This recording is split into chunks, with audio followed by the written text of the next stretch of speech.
नीलकंठ के एक छोटे से गांव में श्याम नाम का एक गरीब किसान रहता था।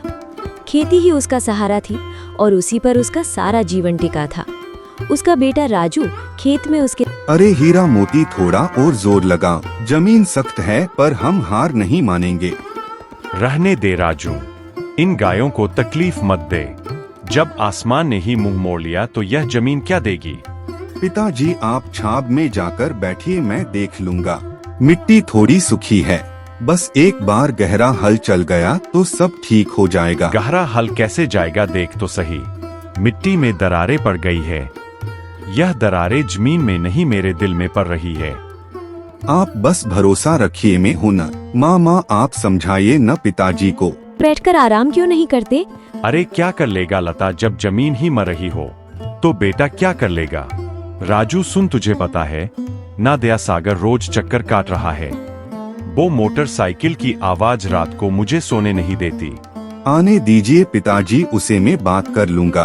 क्या बात करेगा तू, अभी बच्चा है, उसे बात करना नहीं आता, उसे सिर्फ छीनना आता है। मोटरसाइकिल की आवाज आई। दया सागर की भारी बाइक धूल। और श्याम भाई क्या हालचाल। अरे राजू बेटा, तू अभी तक हल चला रहा है, इस मिट्टी में अब बचा ही कहाँ है। प्रणाम दया सागर जी, कहिए कैसे आना हुआ। बस यूं ही आया था। 1 लाख के कर्ज पर 48,000 तो ब्याज ही बन चुका है और यह हर महीने बढ़ता ही जा रहा है। फसल कटने दीजिए, हम आपका सारा पैसा जरूर चुका देंगे। साहूकार जी, फसल कहाँ है। फसल राजू, यहाँ तो सूखी घास भी बड़ी मुश्किल से देखने को मिलती है। श्याम भाई यह कागज देख रहे हो, इन्हें तो बस नाम बदलना आता है। आप धमकी दे रहे हैं। नहीं बेटा, सलाह दे रहा हूँ, वक्त रहते मान जाओ तो इज्जत बच जाएगी, वरना बाजार तो वैसे भी बदनाम है। चलता हूँ श्याम भाई। खेत में सन्नाटा छा गया। राजू की माँ चुपचाप घर की ओर चली गई। राजू गायों के पास गया। तुम लोग भी थक गए हो न, कोई बात नहीं, यह लोग नहीं समझेंगे। तुम लोग तो जानते हो न मैंने कितनी मेहनत की है, तुम लोग तो नहीं छोड़ोगे ना मेरा साथ। उनके माथे पर हाथ रखा। बैलों ने अपनी गर्दन हिला दी, जैसे बे राजू का दर्द समझ रहे हों। लेकिन अगले ही मामा जल्दी आओ, देखो पिताजी को क्या हुआ। पिताजी आंखें खोलिए। ये तो क्या हुआ आपको, आंखें तो खोलिए आप। बेटा जल्दी डॉक्टर को बुला। गांव के देखो राजू, मैं साफ बात करूंगा। श्याम जी का शरीर अब जवाब दे चुका है।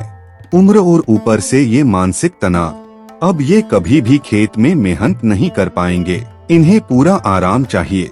अगर इन्होंने दोबारा हाल पकड़ा तो इनकी जान भी जा सकती है।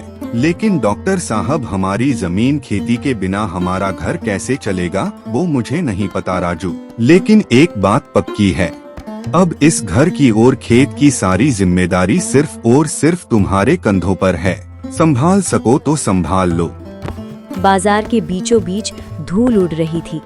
चारों तरफ शोर था, लेकिन राजू के अरे राजू रुक जरा, इतनी जल्दी कहाँ जा रहा है। प्रणाम दया सागर जी, बस मंडी जा रहा था, पिताजी की दवा लेनी है। दवा तो तेरे बापू पिछले 5 महीने से ले रहे हैं राजू, मगर बीमार तो तेरी जमीन लग रही है। सागर में अपनी जेब से मुट्ठी भर के सिक्के निकाले और राजू, यह ले रख ले, तेरी जमीन से आजकल अनाज तो निकल नहीं रहा, तो मुझे लगा शायद इससे तुम्हारा घर चल जाए। दया सागर जी, बाजार में यह सब करने की क्या जरूरत है, मैं कल आकर बात करूंगा। कल कौन सा कल राजू, आज से 2 महीने बाद उस जमीन पर तेरा नहीं मेरा यानी दया सागर का नाम होगा। मैं आपके पैसे लौटा दूंगा, पर आप पैसा तो तू देगा ही, लेकिन पहले अपनी औकात तो देख ले। जा दबा ले जा अपने बाप के लिए, कहीं ऐसा न हो जमीन के साथ साथ चिराग भी बुझ जाए। लोगों की हंसी उसके पीछे उसे काट रही थी। राजू अब घर लौटा तो उसकी दुनिया बदल चुकी थी। बाजार वाली उस घटना, भगवान क्या यही लिखा था मेरी किस्मत में, मेहनत भी की, ईमानदारी भी रखी, फिर यह बेइज्जती क्यों। राजू की आंखें लग ही रही थी कि उसे अंदर से फुसफुसाने की आवाज सुनाई दी। उसके माँ, लता, मैं सोच रहा हूँ कि जमीन दया सागर को दे देते हैं। ये क्या कह रहे हैं आप, जमीन तो आपकी जान है। जान तो राजू है, उस बच्चे की हालत देखी है तुमने, बाजार में लोग उसे ताने मारते हैं, मेरी वजह से उसे ताने सुनने पड़ रहे हैं। मैं अब और नहीं झेल सकता हूँ। मैं हार गया हूँ लता। आप हार सकते हैं पर मैं नहीं।